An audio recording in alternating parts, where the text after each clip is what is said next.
Station and our morning show. It's brought to you by People's Bank and Trust, where they put people first, and Landmark of Taylorville. I'm your host, Grayson Bauman, and joining us in this segment, I have got Lieutenant Ben Toberman and Sergeant Wes Withrow with the Taylorville Police Department. To the both of you, good morning. How are we? Good morning. Good morning. How are you? Doing well on this end. Going to turn some microphones down so that way we can hear your beautiful voices as they should be here today. And, well, guys, you came in today telling me a little bit about Bitcoin kiosks, and I didn't even really fully realize what was going on with that. And so I want to start there with these Bitcoin kiosks. What are they, and what's kind of going on with them? I know, Wes, you had a lot on that. What can you tell us? Yeah, so there's these kiosks are mostly in gas stations. I know that there's one specifically on the case that I just dealt with is in Pana at a county market. But they're basically, you're able to go into these kiosks and you just feed money into it, almost like an ATM machine, and it allows you to buy Bitcoin. But these, you call, I guess, foreign bad actors are using them as ways of taking your money, converting it over to Bitcoin, and stealing it from you. So there's a handful of them here in town in the gas stations, and I mean that's ended up being what had happened with one individual that I just recently spoke with. So for these Bitcoin kiosks, they're kind of popping up. They're relatively new to most people. I believe so, yeah. So, and that's what our case is. If you are a new customer to a Bitcoin and you feel that you've been scammed, you use one of these kiosks, that maybe we can be able to get some of your money back. Okay. Can you share with us anything? I know this is an active thing, and obviously you can't spill too many beans, but can you tell us how about the scam came to this person, or how that kind of got started for that person? Sure. He ended up, it basically come through Facebook. And what I think it was a spoofed Facebook website that whenever he went to it, that it told him, hey, your account's been hacked, your bank account's been hacked, and you need to call this phone number to have us help you secure your money. So he calls it, and whenever he speaks with these people, they basically tell him that, hey, your bank account has been hacked, and they asked him, hey, what type of debit card do you have? And if you don't know, that if you look on your debit card, MasterCards always begin with the number 5. They know that, so they say, does your debit card begin with a 5? He says, oh my gosh, you're right, it does. And so it starts down that line of trying to be convincing to him to say that maybe my account did get hacked. His specific case, he went ahead and went to his bank, and he still had them on the phone, which again, hang up on them because they're lying to you. But he walked into the bank, and it just happened to be that the bank account, or the banks in town, their computers were down. So when he asked, hey, has my bank account been hacked? They said, well, we can't tell you. So it continued. Now he's got his debit card number is, they told him what it started with, his bank account's down. So he's like, okay, maybe it is. He goes, I would like to withdraw. And he told them how much money he had in the savings account, and they let him take that money out. And they said, okay, you need to go to, it ended up being Mach 1. It's an Athena Bitcoin kiosk machine in there. I actually walked in there after the fact, and there is these plaques all over it that will say, hey, if you believe you're being scammed, 1, hang up the phone, 2, contact this number and we'll help you get some of your money back. That sign was actually flipped down, so I put it back up. And then I had spoke with the people who run the place and say, hey, if you have an elderly individual come in here, that you need to call us so we can at least kind of get this thing stopped. But anyway, he starts feeding that money into the machine, and he's talking to this person. He goes, how could my money be more safe if it's in my pocket? And he goes, put the money in the machine. And he goes, I was so panicked. I said, okay, whatever. And I kept feeding in there. Well, in Illinois, and as of August, new customers are only allowed to put $2,500 in at one time. So that prevents these large amount of monies. So if he goes, if I was able to put the entire 10,000 in that first machine, I would have done it. Mm. So it at least stopped him at $2,500. So then they tell him, hey, there's another machine in Pana. You need to go to that. So then he drives to Pana, he puts $2,500 into that machine. The entire time, there's a lot of distance of driving. He's sitting there thinking to himself, he's like, this has got to be a scam. This is a scam. And eventually comes to us. And when we stop, we talk to him at the police department and kind of cut that off. They wanted him to drive to Decatur, and he refused to do that. He said it's too much driving. And then they were asked him to go to Kroger and start buying Apple gift cards, and he refused to do that. And which is good, because anybody who's going to say, hey, we'll save your money on Apple gift cards, that's another scam. Yeah. But we were able to at least get it stopped there. So he still had 2 receipts. And on those receipts, if you read through them, it's a huge printout. Down at the bottom, it talks about this new law that was passed in August, that if you were a first-time user of these Bitcoin kiosks, that you could be eligible to get your money back if you were scammed. So that would mean you would need a police report. We can help you out with that. You need to send to the customer service of the specific Bitcoin kiosk operator. We have a script that we have got written out. You'll email that to them. They will then email back to you and say, hey, we need a police report. We need all the information that you have on it. You send it to them, they review it, and they will send you a check. I think it was in like 4 to 6 weeks. So his, as just recently, because even when the check showed up, the reimbursement, he took it to the bank, and the bank was like, we're going to hold this for 2 weeks because this is kind of sketchy. But it ended up going through, which is great for him. So at least he got half of the money back. The one in Pana was called Bitcoin Depot. Didn't respond. Well, they responded, but then they wanted him to like create an account and do some other stuff, which really freaked him out. So he didn't go any further with that. Wow. So we're talking about somebody that could have lost upwards of $5,000 in one day, and even did. He did lose $5,000 in that one day, and over about maybe a 6 to 8 week time, it was $2,400 back, which is, I've never heard of anybody getting any money back. So we're good there. Yes. But if this law wasn't put in place in August, he would have pumped $10,000 in that machine, and it's all gone right away. Is that something, because you're right now trying to get ahead of the curve a little bit on this too? So you're kind of learning almost alongside of this case? Oh yeah. So, and then like, as far as those kiosks, personally, I feel there's no point in, if I wanted to invest into Bitcoin, I would create like an E-Trade account, a Robinhood account. There's a Tastyworks. There's all kinds of these brokerages where you can buy Bitcoin to invest in Bitcoin. But these kiosks serve no purpose other than to ship money. So if you were to look on those tickets too, they're also able to, the Bitcoin kiosk owner, I just looked it up, it's 18% of whatever money you put in there, they're able to take from you as a fee. Wow. So if you were to put $2,500 in there, they're going to take $450 as a fee for their machine. So that, in my mind, that sounds like a scam also. So, and just anybody listening, if you have the ability to reach out to the mayor, the alderman, or whatever, I've talked to them about maybe coming up with an ordinance to remove these machines, because if you want to invest in Bitcoin, invest in Bitcoin. Don't put it into a machine where they're going to take your money. Yes. 18% or upwards of 18% is a scam in its own right. Oh, absolutely. $2,500 limit. We've got to be thankful for that in this case. Yes. So it at least stops him, because he said, if I could have put $10,000 in that first machine, I would have. Wow. Yes. That is something that is new to me. I didn't even fully realize that these Bitcoin kiosks were out there, right? Let alone taking a potential cut of 18% or allowing for just unlimited money transfers previous to that August ruling that had changed over. How have these progressed? Because you kind of mentioned the gift cards in there. You kind of mentioned, how have these scams progressed that you've even seen over the course of your time? Because this almost feels like this feels like the top dog almost. Right.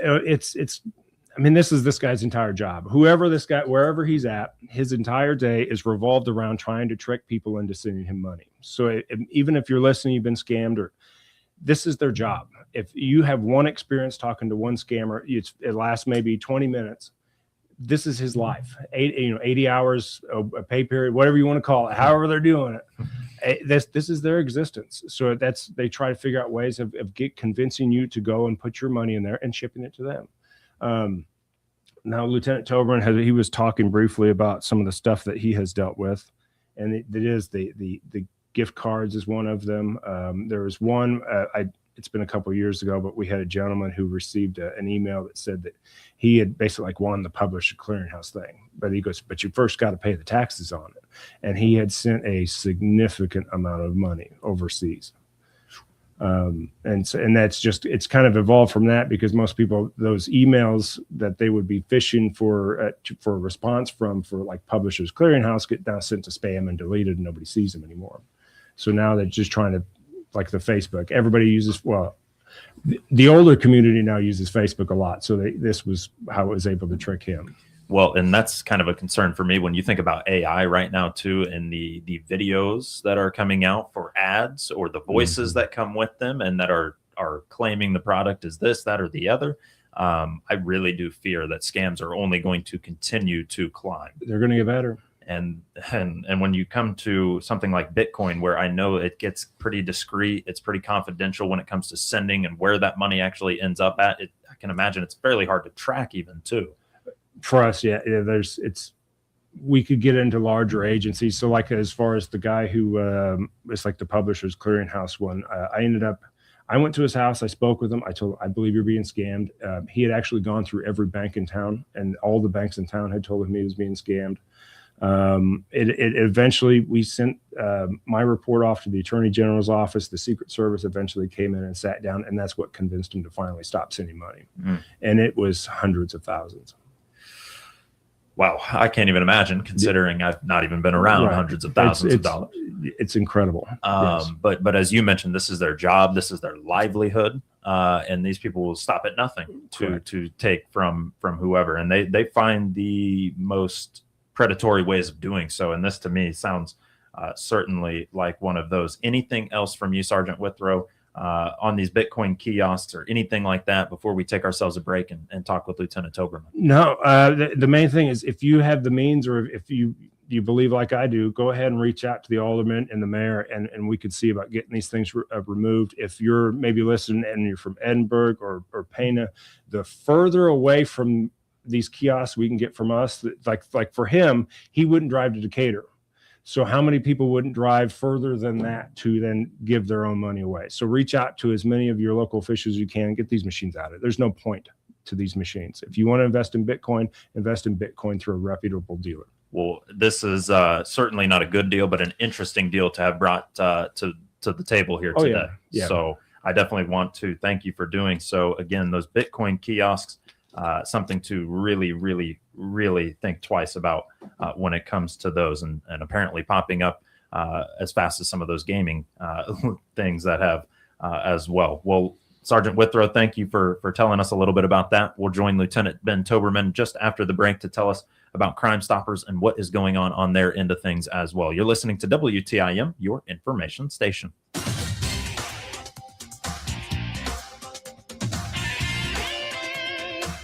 WTIM.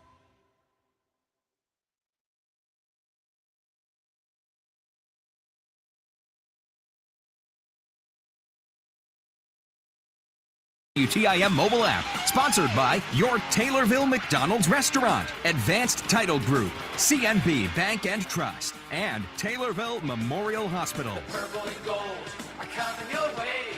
The Taylorville Tornadoes are going to do it today. I'm Nicole Patrick with Country Financial in Taylorville, where we make insurance easy. Whether you're shopping for home, car, or more, I take time to understand your specific insurance needs and explain what options work best for you. Call me, Nicole Patrick, at 217-287-2332 to get a quote or book an appointment today. Auto and home insurance policies issued by Country Mutual Insurance Company, Country Preferred Insurance Company, and Country Casualty Insurance Company, Bloomington, Illinois. Hi, I'm Brenda Elder, Executive Director of the Shelby County Economic Development Corporation. If you're looking to grow your business, we're here to help. From supporting our local businesses to attracting new investment, everything we do is focused on building a brighter future for Shelby County. We sponsor job fairs to connect local talent with great employers and inspire entrepreneurs through the Shelby County CEO program. Click on our icon at TaylorvilleDailyNews.com. Shelby County Economic Development, growing business, growing community. A new year is upon us. It's more than just a new year. It's a new season. But not the kind of season you think. We look forward to a new season of grace, peace, and civility. Unlike the seasons dictated by the Earth's rotation, this new season of hope, mercy, and love won't change until we change. Until we start listening instead of shouting. Until we see each other as allies and not adversaries. Until we put others first and agendas last. Change starts with our words, our actions, and our hearts. Give a smile, a compliment, a thank you note, a donation to charity, an email to praise excellent customer service. a pocket full of $5 gift cards for random people doing good. At the very least, never underestimate the power of please and thank you. Because yours may be the only one they hear today. Here's to the new year. Here's to the changing season. We pray it's changed for the better. A message of comfort from Jansen's Heating and Air. Matt Corso here, proud to now be a part of the Kaufman Realty and Auction team right here in Taylorville. Let my over 20 years of real estate and auction experience work for you. Click my icon at TaylorvilleDailyNews.com. Pastor Brian Moore here from Locust Grove Church near Assumption. We are alive and so worth the drive. Find directions to our church and watch our video podcast by clicking our icon at TaylorvilleDailyNews.com. Your information station, WTIM.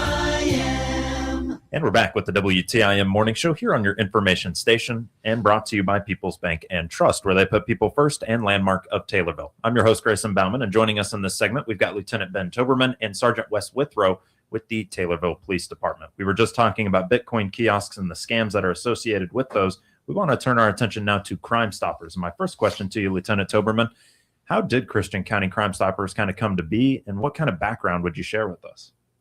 Well, Christian County Crime Stoppers was developed or brought to Christian County back in 1987 by David Childers. He became chief of the Taylorville Police Department and is the father of our current deputy chief, Vincent Childers. He brought it in 87, got it developed, got it organized, and got their 501c3 established. And he served as Christian County Crime Stoppers coordinator from 87 to 89. After 89, Bill Nation took over, and he actually served until 2004. He is the longest running Christian County Crime Stoppers coordinator, and he will probably win that. I don't think anybody's going to do it longer than Bill did it. After Bill, Rick Bryan took a short stint from 2004 to 2007. Then Alan Mills took over 2007 and carried on till 2025. So he's a close second. Then Alan was lucky enough to retire, and then I took over last year and been doing it for almost 1 year. Almost 1 year. And I was going to say, I caught the tail end of Alan and then the very, very beginning of you by being here. So by my count now, 5 total or 6 total coordinators, including yourself. Yes. 6 total coordinators, including yourself. So established in 1987. And there was something when it came to Crime Stoppers, you wanted to tell us a little bit about like the numbers from this year and kind of what kind of took place and transpired in your first year. What can you tell us kind of happened? Well, looking back through, obviously there was a lot more calls back in the, I went back to Alan's notes back to like 2011 in his ledger book, and there were a lot of calls. So with technology, there's been a lot fewer calls and a lot more tipsters, through the website and through the text.